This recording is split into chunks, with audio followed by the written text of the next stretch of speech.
Hi mga kamusta! Kumusta mga chikilabs at sa mga beshi kong expired? Kamusta rin sa mga beshi kong Kenedora? Yes, isang mainit-init pang issue ngayon. Ayan. Yes, oo. I-watch natin kung ano yung sinasabi namin. Panoorin nyo to. Malabot yung balik.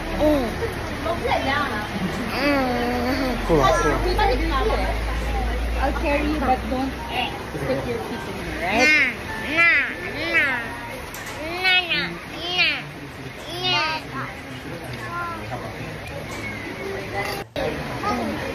Ang nakikita niyo po ngayon ay pumunta ang kanyang lolo at lola. Ang tawag niya mama at papa. Si Rosemary Hill at saka si Eddie Mesa. Akala ko Eddie Hill. Eddie Pellegrin. So, ayun na nga nakikita nyo. Sobrang happy naman ako at finally nagkaayos. Oo nga, masarap kasi tingnan yung pamilya na nagkakaayos. Diba? Yung walang away-away. Nakaka-good vibes talaga siya. Kaya lang parang very sad sa part nila Rosemary Hill kasi kailangan pa nila pumunta para pag-ayusin. No? Oo. Ito naman kasi si Pilmar, may pagkasyunga-syunga. Magkakaroon pa kayo ng matching tattoo. No? Ano kasi? Magkakaroon kayo ng ano dyan, chika. Totoo naman eh. Kasi tapos at the same time, ang sinabi naman kasi talaga ni Andy, ang sinabi ni Andy is hindi naman siya totally nagagalit. Yung kumbaga, hindi naman niya biniblame talaga si Pilmar. Ang biniblame niya is yung mga nangyari, especially yung matching tattoo. Saka yung babae. Every time na nag-aaway, imbis na tulungan sila. Tapos bigyan ng ano na. Support. Moral support, yung payo, ganun. Ang ginawa ng lola mo, nagpa-matching tattoo pa. Parang feeling ko may bet din ito si ang lola mo dyan, no? Malamang, kasi nga ano, yung hindi nagtututbrush niya. Pakilungipin niya, kadiri. Marami lang yung pera. Char lang. Tala yung pera. So ayun, nakita lang naman po namin yun. Kami lang naman po ay gusto rin namin maging happy lang. Baka sabihin nyo naman, ayan dyan, yung mga kamusangan dyan, mga beshi natin expired na ang sama ng ugali namin. Hindi naman Char lang, nakita ko na sa picture. Oo, talaga namang sila yung nagbibigay, no? Kami lang naman napag-uusapan dito.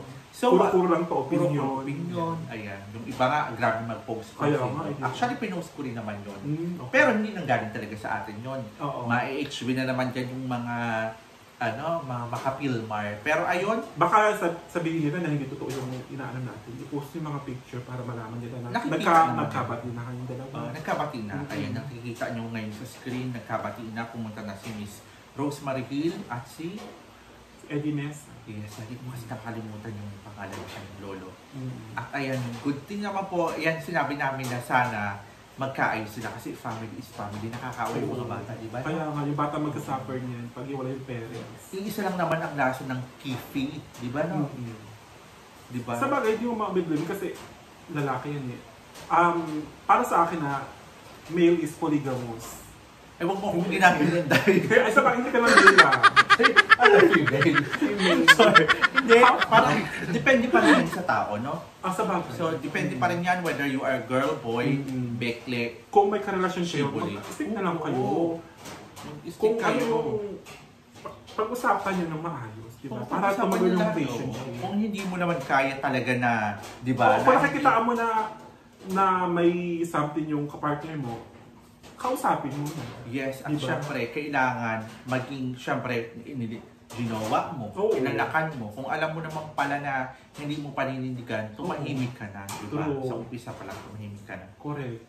So, ayun, masaya naman po kami dahil nagkaayos. Yes. Isa na namang pamilya ang nabuo. Yes. Ayan, sana tuloy-tuloy na po yan. May tatawag yung mission accomplished. Good night, everyone. Good night.